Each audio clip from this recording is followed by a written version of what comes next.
Yes, it has. So you're live. Okay, great. I'd like to call the meeting back to order.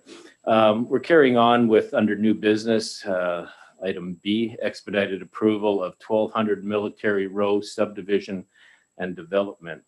And sorry, I'm just trying to see if we have a link to that, don't we, Shelley? That might not. It's not working on here. Anyway, okay, so we have the council received the discussion for the May 5th, 2021 report to mayor and council from the chief administration officer entitled expedited approval of Military Row subdivision development. So I move the alternative recommendation that would fast track the project. Okay, The process, sorry. we have a seconder for that one. So for discussion. Councillor Swift. Thank you. I'm really in favor of this, and it being that some kind of development has been contemplated out there for as long as I have been on council, which has been almost 11 years now.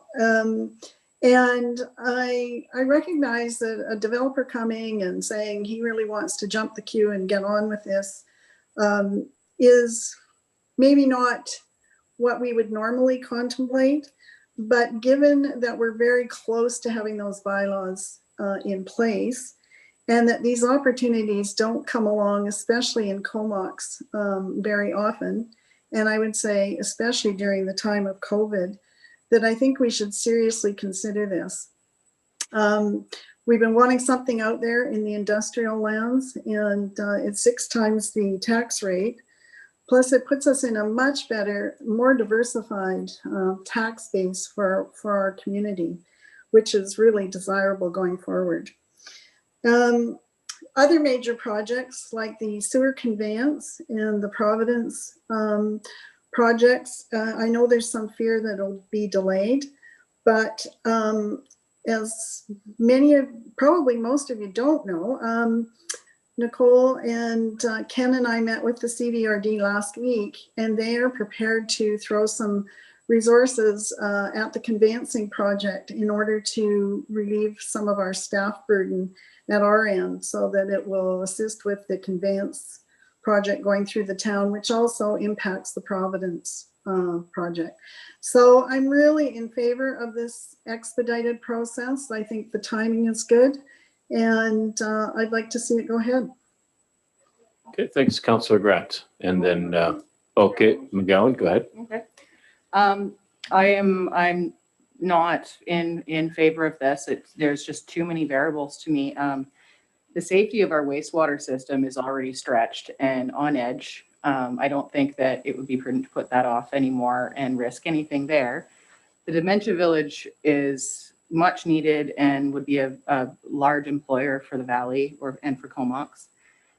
I worry about, with all of these, the Northeast Stormwater Management Plan coming through and all of these these areas coming up for development. You hear the term slippery slope, and so how many of these developers will come in expecting the same kind of treatment? We did it for one guy, why not everybody else who's been waiting for 10, 12 years?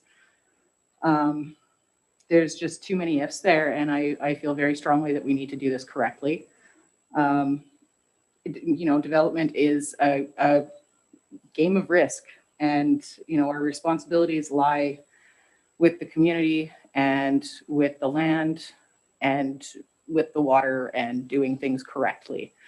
And I think that too many very important things would be pushed aside. And I don't think it's fair for anybody to have this, just jump the queue when there's lots of people who've been waiting for years as well. Okay, thanks, Councillor Grant. Yeah, I guess, the way we do things, oftentimes people jump the queue. I think Aspen Road jumped the queue. I know downtown, part of our Relight program, that's part of the deal is you can jump the queue. So I don't know I think that's a bit of a red herring personally, but when I look at these properties, there's a real increase in tax base for us that could be very beneficial. I think that as we work through these, the bylaws and the drainage are going to be issues no matter who comes to buy these. It doesn't matter whether it's the first guy or the second guy or the third guy. They all have to be done. And, you know, we happen to be in a hot real estate market right now where there's people lining up. If that changes, you may not see anyone come back to these properties for many, many years. So having said that, I understand that nobody wants to be dropped down the line. So maybe, just about called you Marvin. Sorry about that, Jordan. Maybe Jordan, could you tell me, have we got anybody in line to help us out? I know we looked at some planning help and some engineering help. I know the RD has offered to put in some money towards some of our engineering over the next year. And I even asked if they had any staff they could drop over, and they were going to look at that. So there may be some help there, but is there anything else on the horizon? So we've had interesting leads, and I think on the planning side, we're going to be able to get support. And I hope that support we can start discussions towards the end of this week or early next week. So on the planning side, we have a clear path, although nothing's for sure yet. On the engineering side, that's our bigger question mark, although the individual who we thought we were going to not be able to use due to retirement is willing to stay on and deal with the first applications we get in on the stormwater management. So that certainly eases things in the immediate term, and we have the potential to go out and find some additional engineering resources. So on the planning side, it does appear that we're going to be able to get those resources. The engineering side, we have part of what we need, and hopefully we can find that other half in the near future as well. Okay, Councillor Minions. Is that on there? Yeah. I was going to say many of the same points that Councillor Swift said. I just think our tax burden is so heavily residential, and we've brought that up a couple times and been looking for something that could impact that. And I think timing is everything. And if we do miss this opportunity, that of course has some challenges that need solutions, the timing might not be there. So in perpetuity, a tax, at 6 times is just something I wouldn't want to miss the opportunity for. And just looking at kind of stormwater management planning, I'm hoping that with, our great staff and engineering reports, that it obviously wouldn't be done if it wasn't done right anyway. So hopefully that can be addressed that way. And just, it's too good of an opportunity for us not to look at what it would bring to the valley and to the airport and kind of the business side of things. And hopefully that would mean when we come up with other projects that are outside of development, it means there's funds there to be able to do that. So I think it could be a good opportunity with the right resources applied to it. Okay, yeah, and for my part here, I do recall Mr. Gage saying that there could be funds available to help with the resourcing some of this. And I don't necessarily look at this as him jumping the queue. This has been a challenging project for many years, and if we were able to have figured it out, this wouldn't be an issue right now. But it's taken all hands on deck, and we're finally there, and he has been waiting for quite a while for this to get resolved. So I will be voting in favor. Councillor Swift, did I see your hand up there? Well, I just wanted to assure everybody, I guess, that expedited doesn't mean that there will be corners cut and that it wouldn't be done correctly. It's just that it would be done before maybe it normally would have come up in the lineup. So I think, all the regulations will prevail. They'll have to adhere to whatever the bylaws suggest. And it's just that it's going to be done sooner rather than later, if we can even say that after all this time. Right. Okay. Councillor McKenna? Yep. Thank you. So, I think I'm in favor of this, but I also, heard in the presentation a couple of weeks ago that the developer was able to offer us some resources. Do we know what those resources are? Like, is there a definitive component to what they could offer? Is it cash in lieu? Is it something to fund a position to help us move this through? Like, should we be approving something with a dangling carrot that we never see the carrot? I believe it was funding for a position, but maybe CEO, you Yeah, they were talking about funding for position or resources we may need to go and get the application go through. I haven't had those discussions with the developer. I haven't had the discussions on what the specific assistance will be for the town to get the project through. I guess that's all I can say at that point. Yeah, okay, I'll let you go, Councillor Minions. We just want to confirm that by going with the alternative, which is to kind of put that as expedited, that we're not necessarily saying that's something that's not part of this recommendation that we would accept. To me, that's kind of a part B or later on part of the decision. By going with the alternate recommendation that's on the table right now, we're not saying for sure that we would accept a planner from the developer. That's correct. And I think outside of the resourcing issues, the town has the funds to complete this project, whether or not we get assistance from the developer. That's not what's in question. Really, what's in question from staff's perspective is whether or not we can find the resources we need in order to move this through. That's the bigger question I have at this junction, is whether or not those resources can be found, not whether or not we have the resources to do this. We have the resources to do the project. We have the financial resources to do the project. We don't have the person resources in place yet. Right. Okay. All right. So any other questions, comments? So we have the alternative to the recommendation on the floor. Oh, Just one Councillor. more, Yeah, just sorry, one go more ahead. question. So they were, I'm testing my memory here, but there was some conversation around this, excuse me, this deal had to be consummated by November. In fact, needed a development permit by November is what my memory serves. What happens if we at the town of Comox don't deliver on that? What happens? Is there retribution to the town? Are we on a financial hook for anything? Is there like, are we culpable, liable for anything? No, what council's committing to here is basically for us to make a best effort. We are not going to be getting into the position where we're guaranteeing anything to come out at any time, because their submissions might not meet our requirements. We may simply reject it. We may go through this and say, you haven't met what needs to be met. We're not going to take it, and they're unable to meet our specifications. So we're not under any commitment to meet any timeline, but basically what this will do would be to signal to staff as well as to the developer that we are going to do our best to meet the timelines. And the specific timelines laid out in that meeting, do I think those can be met? No, probably not. But the overall timelines for which they can are requiring, yes, I do think the town is able to meet their overall timelines. Again, not the specific timelines they laid out in the last meeting. Most of what's going to be required from the developer is that they are going to have to move forward in processing and creating their plans prior to getting approval to the previous one. So developers would likely want to come in step by step, get their first approval, start working on their next, start working on their next. And instead of being able to do that, if they want to meet the timelines they've set out, they're going to have to start working on everything at once.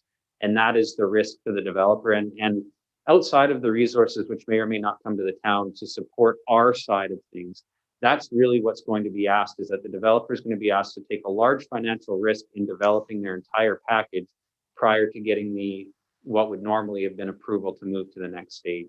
So if they can do that, and they can do that professionally in a manner in which they're simply attempting to meet the town's requirements instead of negotiate, seek variances, seek changes here and there, that's how we can move through this together. And those are the discussions we've started to have prior. And if council gives direction to move forward with this, those are the real discussions we're going to have on, here's how we can meet this, here's what's going to be expected of you.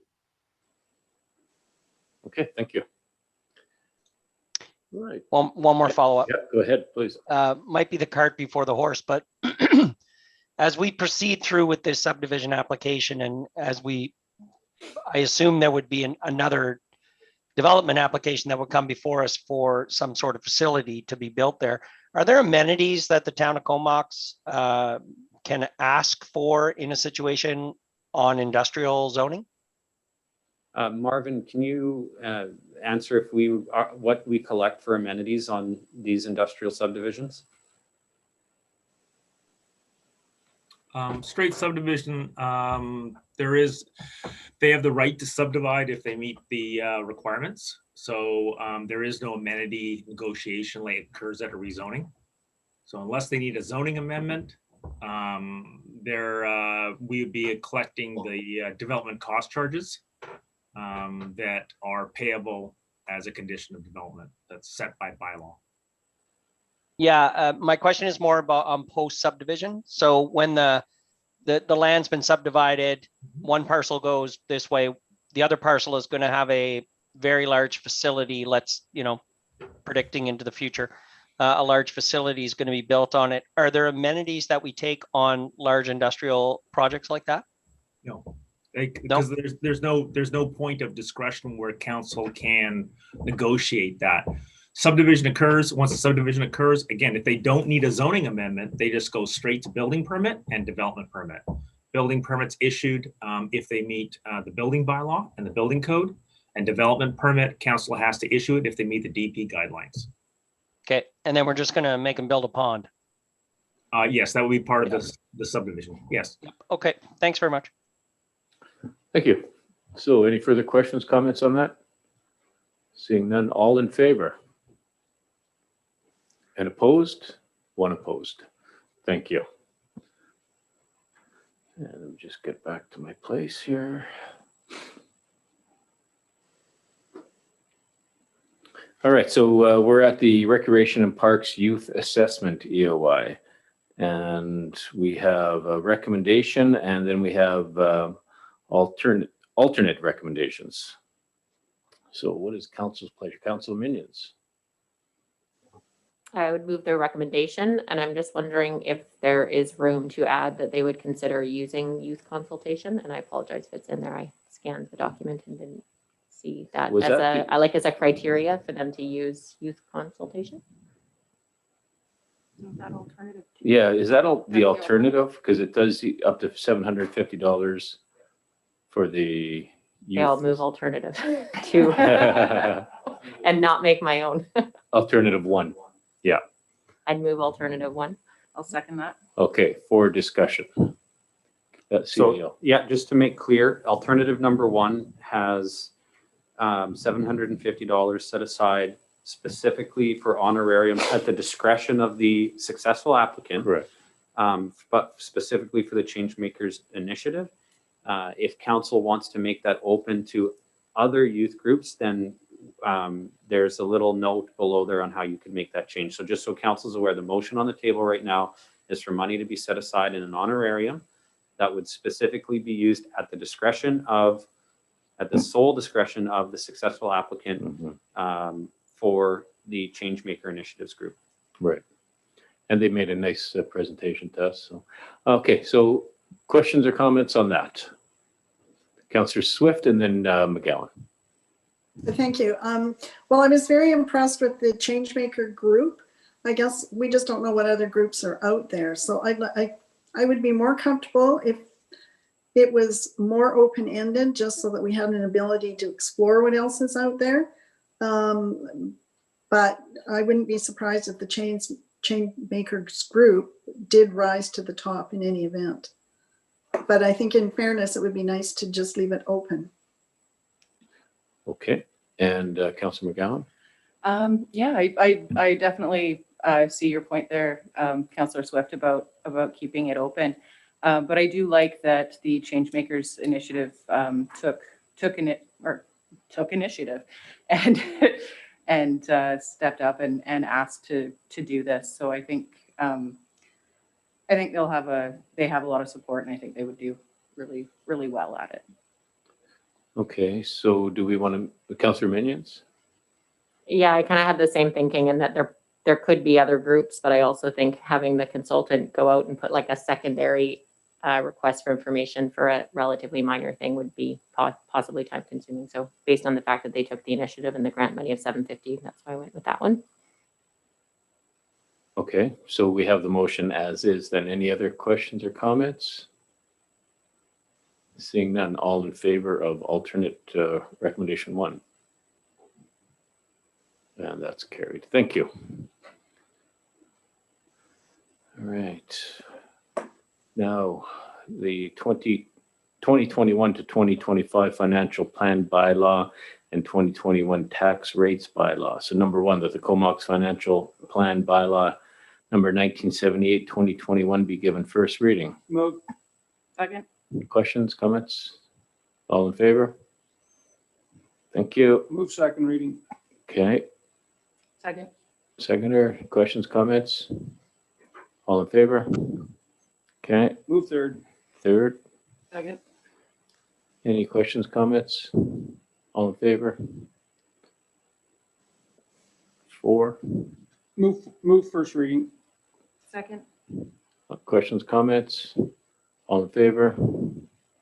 Okay, number five, Move second. Second. questions, comments?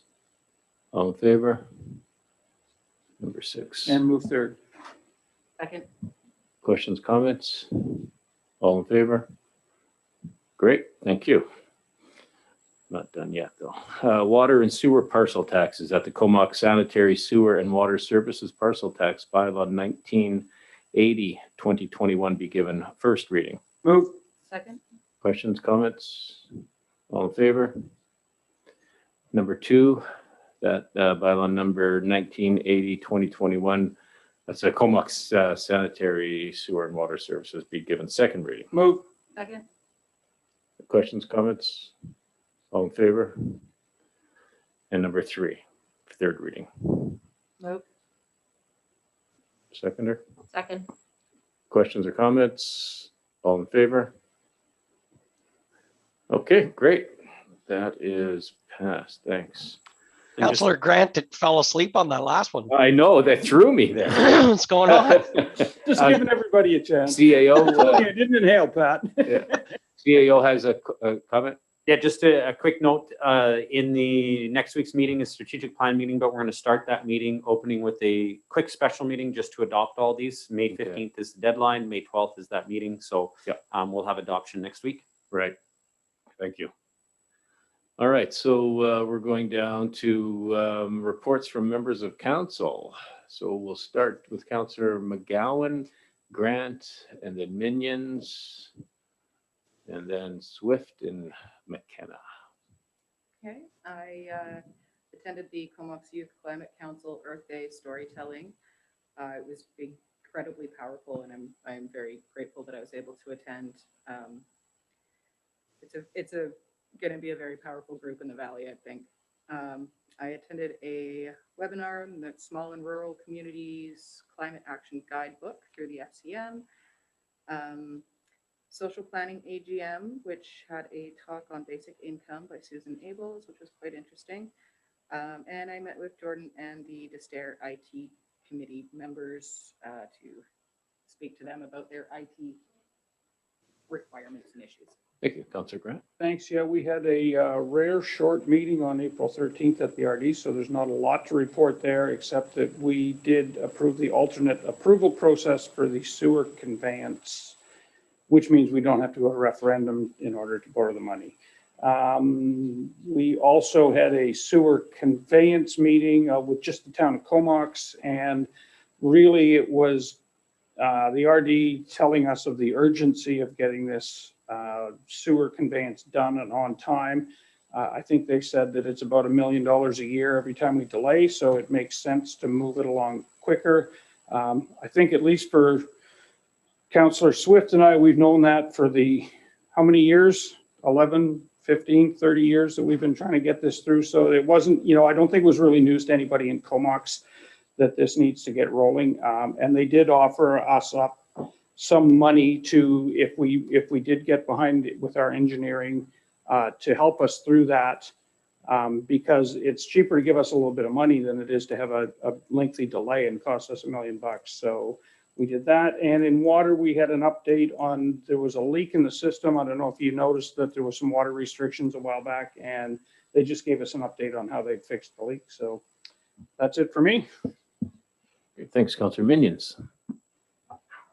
Same as Councillor Grant and Swift on the sewage meetings. One thing I was going to say was they did say they would come out and do a delegation, which we thought from the perspective of starting to educate the public would be really important just as the project comes along over the next year and a half. So hopefully we'll see that.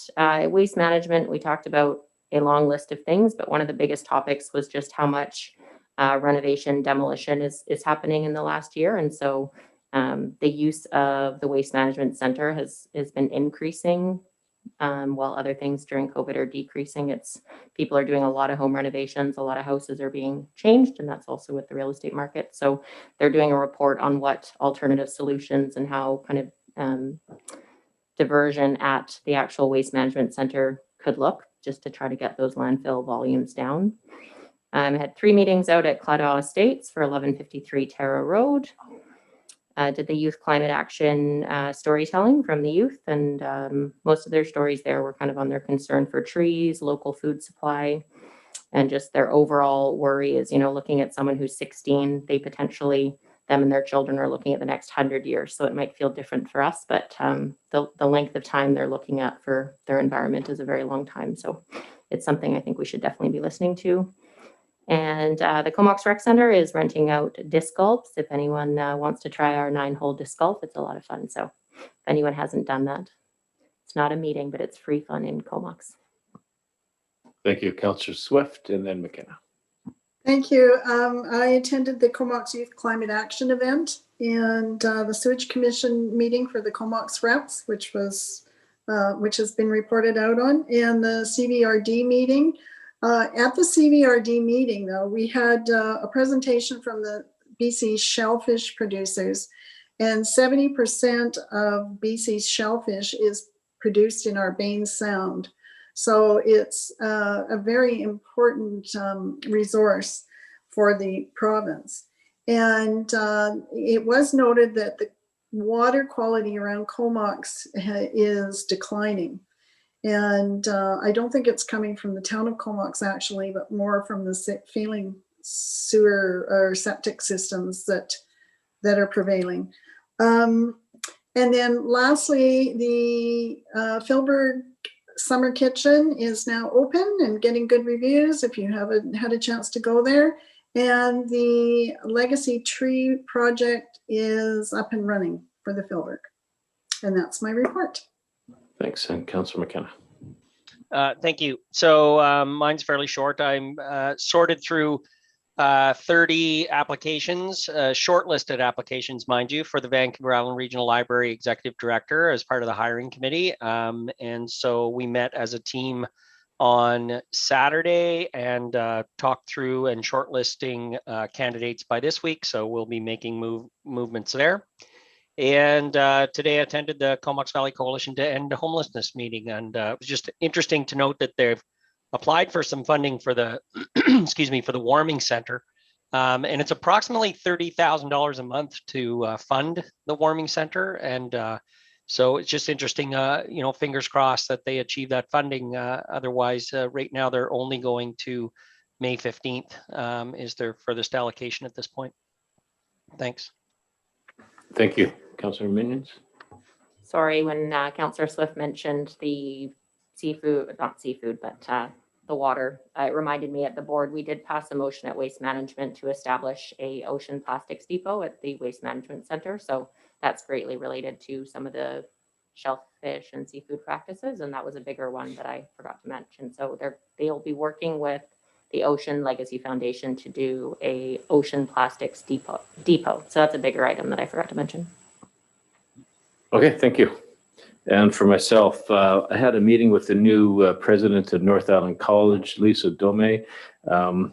We spoke at length about where they're going, and I did ask them about the housing, if that was still on the table. And they are planning housing for the college, 217 beds altogether, and that's 150 beds for singles, and they have 60 family hubs that they'll be able to have. So that's great for those who live in the rural communities. They'll be able to come in. One of the challenges that they're going to be facing is that right now they have a program at St. Joe's. It's like a nursing type of program there, and their lease will expire in 2023, part of the new Providence build there. So they're going to be looking around for other opportunities there. right after that, I zoomed out of that and zoomed into the wing commander's change there. So we have a new wing commander, Colonel Bryn Elliott, who's taking over 19 wing. Colonel Danny Putris is heading off to Alabama, and he is on his way now. So they'll be under new leadership, and I know Colonel Elliott, he's a great guy. He'll be a well-received addition to that family there. And then I had a call with Minister Osborne and Minister Farnworth. We talked. It was a island mayor's call, and it was really talking about the travel restrictions and the 3 regional zones where we're going to be going. So there was a lot of talk. $575 travel fine if you're caught outside your region, and $230 if you don't have a mask. I attended it seems a monthly CVRD CVEDS discussion with the group there. We did a Mterra photo op at the hospital last week, and that was money I guess brought in from the different communities to help their foundation there. There was a BC supportive housing discussion I attended yesterday. Today, Minister Osborne, who I have to say, Minister Osborne is really engaging the municipalities. So she's a Minister of Municipal Affairs, but she's really bringing us into the fold, and I have to thank her for that. And so this one today was about broadband connectivity and how it impacts other communities. One of the things, again, Comox is ahead of the curve on that because we made that part of our strategic plan, and last year, with the guidance of our Director of Finance, we did start the move forward to connect our municipal buildings with high-speed internet. With Councillor McGowan, I did attend via Zoom the Youth Climate Action. So that was good to hear the stories and the concerns that they have. So that's all I have. This time we need a resolution to go in camera, that the public be excluded. So we moved and seconded. All in favor? All right, that's carried. So we will get out of this, and then we'll go into, are we having a new link to go in camera? No, staying here. So just shut the public down.